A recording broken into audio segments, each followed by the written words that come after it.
Greetings once again, my friends, and happy 2019.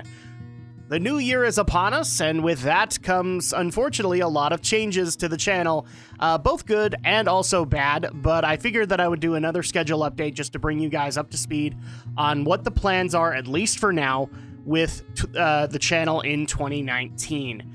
And with that, let's just go ahead and get started with it.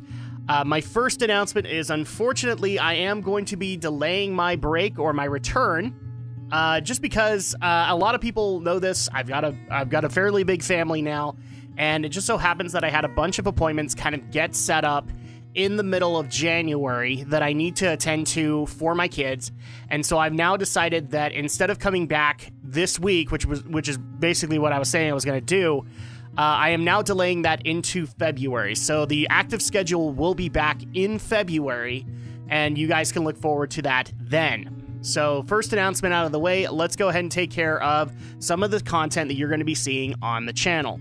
First things first is Diablo 3, Tale of Drakfu, and Dungeons & Drakfus. I'm lumping them all together because they are going to be coming back, but they're going to be coming back in a less regular fashion. I know a lot of people might be disappointed by that, but the way that I'm seeing it is I already have 200 plus episodes of the Tale of Drakfu for you guys to be able to go check out if you haven't already. And what I'm basically saying is that they're not going away. In some cases, I know that Diablo 3 will get more of a focus than the other two, and it's mainly because I'm still trying to figure out if I want to do more Tale of Drakfu and at least finish out Legion before we tackle Battle for Azeroth, or do I want to go back to Dungeons & Drakfus and finish up Mists of Pandaria, just to give us a little bit of leeway so that we can go and do Battle for Azeroth? I haven't necessarily made my call. I will be honest, I am leaning towards the Mists of Pandaria side, but I haven't necessarily made the final call on that. But you will see the Tale of Drakfu or Dungeons & Drakfus in 2019, and I'll obviously keep you guys up to speed on the decisions that I make. But Diablo 3, it's going to be there. I'm not sure if it's going to be a weekly deal. I'm debating whether or not to make it kind of semi-weekly, just so that I can free up a lot more space, because this is going to be another thing that we talk about with the channel, but it's probably going to be going semi-weekly. Why am I changing this? It's simply to say that YouTube is a fun thing to be able to do, but now with 2 kids, and now with a heap ton of responsibility on me, I kind of have to acknowledge what YouTube is for me. And unfortunately, I'm not making any money while doing this, and it's not really a money-making opportunity for me. So at that point, while I enjoy doing YouTube and I want to continue doing YouTube, I have to reassess the priorities there. And so unfortunately, what that means is that YouTube is going to be kind of going to the lower end of my totem pole as I go to make money, to support my kids, to put food on the table, to be able to help my wife out. And I know that that means that a lot of you guys are probably going to be missing out on content that you guys love and the regular schedule that I've tried to adhere to these last few years. But unfortunately, life is life. So while content is not disappearing from the channel, obviously, I've been able to put some videos up, there are going to be changes to it basically in a reassessment of the priorities in life. So YouTube is lower on that priority list. And if I can't make that work that given week, I will obviously let you guys know. But if it comes down to making money or making a living to be able to support my family versus actually doing an active regular YouTube schedule, then my priorities lie with my kids, as well as lie towards being able to make a living. So I hope that's not upsetting for people. If it is to you, I'm sorry, and I completely understand why you would want to unsubscribe. I completely understand there. But that's why I'm kind of making the changes to the regular facets of the weekly schedule. Tale of Drakfu or Dungeons & Drakfus will return, but probably in the same capacity as Diablo 3 will, where it's not going to be every week, it might be every other week. And that's just so that I can support actual money-making ventures like the podcasts, as well as being able to do jobs on the side and be able to make a living with it, while also being able to support the YouTube channel. And just for all the other people that are probably going to be screaming this is just another YouTube burnout kind of thing, I can't necessarily deny that. YouTube has been burning me out over 2018 with all of the horrible stories that have been happening on it, but this is also a necessary thing. And so, unfortunately, the YouTube burnout thing that is happening on YouTube is not really affecting this decision. I've been burned out for quite some time, and this is just basically saying, you know, life is life. So with that being said, there's the announcement for Diablo 3 and Tale of Drakfu / Dungeons & Dragons. As for the Let's Plays, they're not going anywhere. They're going to continue. As you guys saw at the beginning of the year, after the holidays were done, Chain of Memories returned on the channel, and it's going to continue going on. Final Fantasy VIII is going to be a little bit delayed. Obviously, it's going to be going in conjunction with the February start time. So at that point, in February, Final Fantasy VIII will resume, or the Legacy of Final Fantasy will resume with Final Fantasy VIII. So you guys will be able to get that in February. But since we already have footage of Chain of Memories, I can go ahead and put that up. Now, the next thing I want to address is the vlogs. Drak Vlogs returned later in 2018, except it changed in format. A lot of my Drak Vlogs were specifically towards reviewing Netflix seasons and occasionally being able to do things like BlizzCon and E3. While BlizzCon and E3 are staying, like if I want to be able to cover them, even though I am considering whether or not I will be covering E3 or BlizzCon this year, they would go to Drak Vlogs. But Drak Vlogs is going to be more towards what you guys have been able to see recently, like, can I call myself an anime fan? That's the format that I intend to keep with it, and it's going to be in its current format in 2019. However, for all the people who are asking if this is going to be a regular feature, it's not planned to be one. It's planned when the situation arises. So when the situation arises, you will probably see a Drak Vlog on it.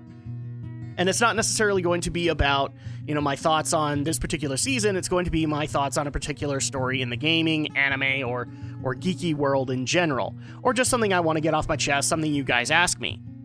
However, I'm also going to have to balance the topics that are coming out from it, just so that I'm not talking about things overlapping between the vlog and the podcast. Unless there's a good enough reason for them to overlap. Like maybe my opinion has changed a little bit on it. But yeah, so there's just going to be a little bit of a balance there. I'm going to make sure that I'm not talking about the same story in a vlog that I would have brought up in the Geek News podcast. So yeah, vlogs are coming back. They're coming back in the format that they were intended to be, and you guys are more than welcome to continue to submit questions for it. I'd be more than happy to do vlogs as long as I think I can make them work. The next big one that I want to get into is the reviews. People have already seen on the podcast and also in the vlogs that I have done and schedule updates, other videos I've talked about it. There's going to be a major change to the reviews in 2019, and that is because of the actions over 2018 and 2017 to some extent, and what it looks like in 2019 of AAA games. I have decided that originally, when I started Drak Reviews, I wanted to be as impartial as possible. I wanted to be as objective as I possibly could be to give everybody a fair shake. Which meant that I would review games that I wasn't necessarily looking forward to, like Star Wars Battlefront 2, and try to do it as objectively as I possibly could. But if people remember, I don't get review copies. I have to pay for them myself, which in turn is a taxing process, and it can whittle down your funds. And so at that point, given the actions of AAA, I also have decided that if I'm going to tell you guys to not support their actions, I better practice what I preach. And so at that point, I am no longer going to be reviewing AAA games unless I have a vested interest in it. So for example, what does that mean, Drak? AAA games can be, I normally consider them the AAA North American companies, so Ubisoft, EA, Activision, things like that, but you can consider companies like Capcom and Konami to be AAA as well. If I have a vested interest in the game that is coming out, so for example, Resident Evil 2 coming out for Capcom, or for a North American company, Beyond Good and Evil 2 coming out from Ubisoft. If I have a vested interest in those, I am going to get them, and I will probably do a review for them. But if it's going to be something like Anthem, or Destiny 3, for example, or Call of Duty, I'm not doing it. And the main reason I'm not doing it is because I'm sick and tired of supporting a system that is always against gamers when they're not spending money on them. And so at that point, Like, they love you as long as you're paying for their $200 collector's editions, and I'm not willing to do that anymore. I'm going to vote with my wallet and say I'm not interested in these games. And I figure that it's probably better for me to practice what I preach instead of telling you guys to do it and then doing it because I got to review it. And the other thing that's also going to change on YouTube and kind of coincides with this is the other thing that we've been getting a lot of requests for is like, are you guys going to live stream Kingdom Hearts 3? Are you guys going to live stream Devil May Cry 5? Well, first of all, probably not. Probably not live streaming. If we do them, we'll do them. I'm trying to avoid doing as many modern games as possible, and the main reason I'm looking to do that is because I don't want there to be me competing with 30 other major YouTubers who are going to cover this content anyway. So at that point, I'm more looking towards, I have the old school way of thinking of maybe if you're going to make yourself different and stand out from other people, you ought to not be doing what everybody else is doing. Kind of why I started reviews in the first place is that there were times when I would not agree with mainstream reviewers or a lot of YouTube critics. And I feel like every opinion needs to be heard, so I would put my opinion out there. The same thing is going to apply here, is that, especially with the AAA games, I'm not really looking to contend with the 30 bajillion other YouTubers that are going to be taking on Kingdom Hearts 3. I'm looking to make myself as different as I possibly can from the pack, so to speak. So at that point, all of those critics are going to be reviewing AAA games. What I might do in the process is I might look for some indie games to be able to put some spotlight on, but I'm not necessarily looking to review things like Anthem or Destiny 3 or whatever comes out. Instead, while there will be 2019 DRAC reviews, I'm actually going to be going in a more different direction. Again, because of the way that AAA gaming has made gaming look over the last couple of years, it's been really disconcerting to me as a person who's been playing games virtually all of his life and has loved games all of his life simply because of their legacy, that I've decided to go a different direction. While I will be doing the regular reviews, they are not going to be my focus. And that might be for the best, because 2019 is shaping out to be a fairly light year when it comes to reviews. Instead, my focus is going to be going towards a project that I'm calling Drax Retro Reviews. I'm calling it that right now, mainly because I haven't figured out a title yet.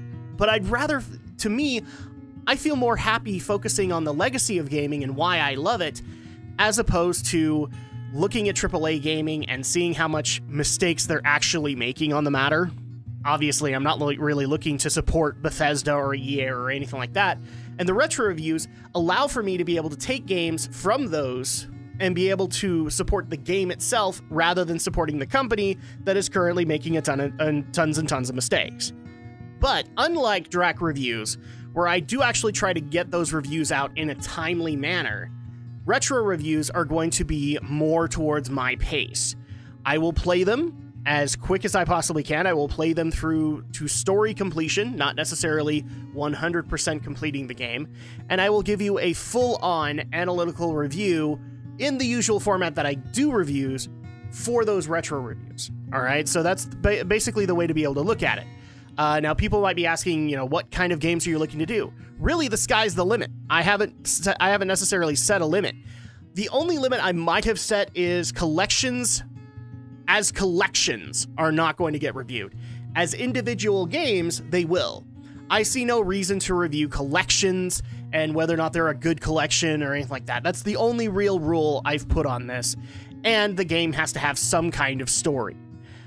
Because that's why I play games. I play games for the story, and that's what I want to bring you guys into. So those are really the only rules that I have for the retro reviews, and hopefully you guys will be able to get that very soon. I'm actually pumping out the remaining 2018 reviews, and then I'm going to get right started on the first retro review, so you guys can look forward to that very soon. So, with all of that being said, I think we've pretty much covered all of the details that we need to cover. If this upsets you, I don't know necessarily what to tell you. I know that my community has been very supportive, but I also do know that this affects a lot of what you guys come to this channel for. And if that is the case, I am truly sorry about that. I have to change things around because of the new priorities in my life, and if that is upsetting enough to you guys that you feel like you can't support me anymore, I truly do understand that.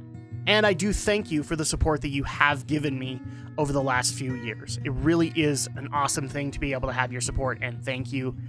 Right now this year, I'm just to kind of wrap things up, my aspect on the YouTube channel is to get things back to where it isn't necessarily a regular schedule, kind of like a job, so that I can contend with everybody else. I'm more bringing things back to the roots of why I started the channel to begin with. This isn't necessarily a professional endeavor for me. It's more of one that I can be myself with you guys on. And with so many other massive channels out there that are doing similar content, I am just a drop in the ocean. I'm not saying that I've given up on the concept of being able to make a living on like doing stuff like this, but I'm not necessarily approaching it from that angle anymore, whereas in 2018 I kind of did. And now I'm looking more to have fun again. And now I'm more looking to bring to light games that I think you guys will enjoy and be able to showcase to you why I enjoy it. What I'm looking to do is basically bring my passion back to this channel, which has been kind of sorely missed, at least from my perspective. And I hope you guys can enjoy it right along with me. And with that being said, thank you guys so much for your continued love, support, and patience with the channel. I really do appreciate it. One of the things that I can always take away from this channel is that I've had a very dedicated community come to me to try out my content, be able to enjoy it, as well as being able to come and give me feedback so that I can continue to improve. And I've always appreciated that in you guys. I appreciate the compliments and all of the support you guys have given me for not only this channel, as well as the podcast. And I will never be able to thank you guys enough for it, so I guess I'll just continue to say thank you on my YouTube videos from here on in some vague hope that that will be able to work. But in the meantime, I hope you guys had a wonderful holiday season. I hope you guys are also looking forward to 2019, and I of course will be back in February for the next video.